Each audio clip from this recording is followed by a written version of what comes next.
que é o círculo vicioso da medicina e como esse círculo vicioso tem destruído, né, destruído carreiras médicas, né, e vidas médicas, tá?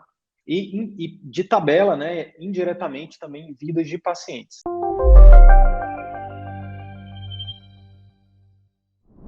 Tá? Então, fica comigo, que eu te garanto que depois dessa live de aquecimento aqui, dessa aula, desse conteúdo, provavelmente, né, a sua visão sobre a medicina, sobre a carreira médica, sobre o atendimento particular, com certeza vai ser bem diferente, tá bom?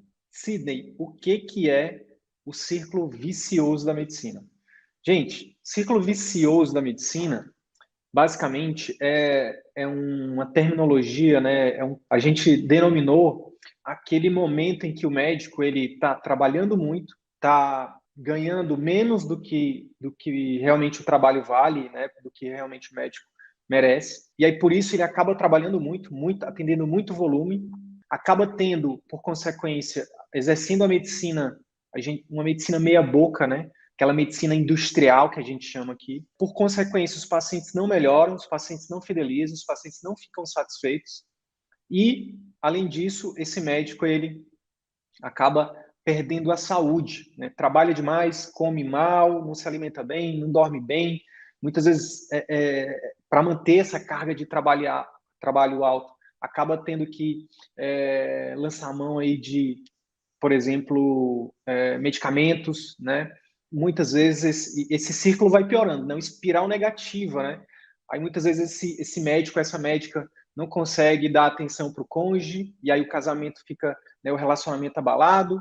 Muitas vezes esse colega não consegue dar atenção para os filhos, não consegue, né, participar da educação dos filhos, não consegue estar junto ali, por exemplo, dos amigos. E assim, eu vivi esse círculo vicioso. E hoje, segundo o estudo de demografia médica, né, que é um estudo feito aí pelo Conselho Federal de Medicina em parceria com o Conselho Regional de Medicina de São Paulo, o CREMESP, é um estudo que a maioria de vocês deve conhecer, né, ou todo mundo deve conhecer, mas é um estudo que retrata, né, como é um raio-x, né, do trabalho médico, né, de como é que é a realidade médica no Brasil. E segundo o estudo de demografia médica, 85% dos médicos hoje trabalham para plano de saúde, para plantões, né, ou para o próprio SUS, e por isso acabam tendo que atender volume.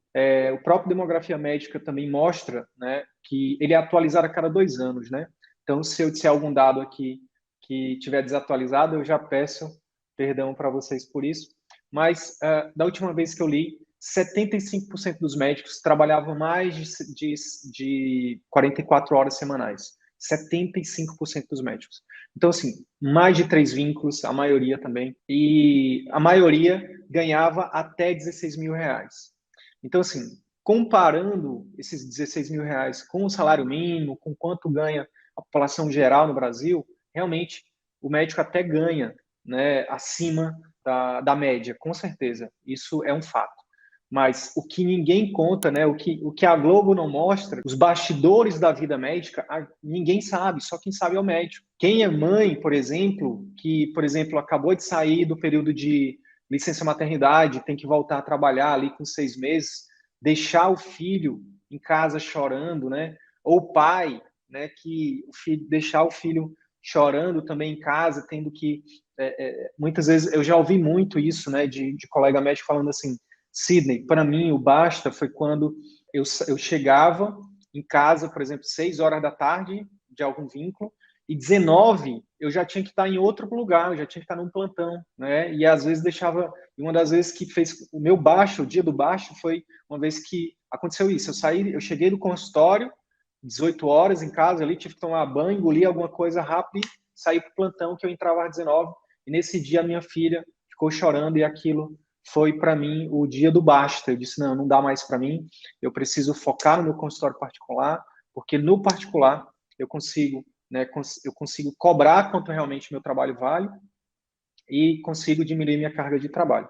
Então, o círculo vicioso da medicina é isso, é quando o médico ele está com excesso de trabalho, começa com isso, um excesso de trabalho porque ganha pouco, 30, 40, 50 reais. Já ouvi colega médico falando que já submeteu a trabalhar a 5, 10 reais a consulta. Isso é aviltante, né, na nossa opinião, é totalmente indigno, tanto para o médico quanto para o paciente. Porque para pensar comigo, que tipo de qualidade, que tipo de atendimento você, clínico, vai, por exemplo, oferecer para um paciente que tem uma doença crônica, atendendo esse paciente em 10 minutos, em 5, 10 minutos. É possível atender um paciente em 5, 10 minutos? É claro que é possível, mas isso é exceção e não a regra. A exceção deveria ser você atender um paciente em 10, 15 minutos. Isso deveria ser exceção, mas infelizmente, na maioria dos lugares do Brasil, isso virou a regra. E o pior, gente, a gente se submeteu a isso. Eu me submeti a isso durante muito tempo. Talvez você esteja vivendo isso ainda hoje. E a pergunta que eu quero começar a te fazer é: até quando? Até quando você vai continuar submetendo, né, a trabalhar de forma onde você não pode, onde você não tem condições, onde você não tem tempo, onde você não tem autonomia, liberdade para atender seu paciente, como você sempre sonhou, né? Como você passou uma vida inteira se preparando e como o seu paciente merece. Porque aqui a gente tem uma filosofia que é o seguinte: tem que ter ganha-ganha. E, por exemplo, quando você atende em clínica popular, plano de saúde, ou mesmo num plantão, onde você tem que atender volume ali, uma medicina industrial, né? Onde você é basicamente um carimbador, né?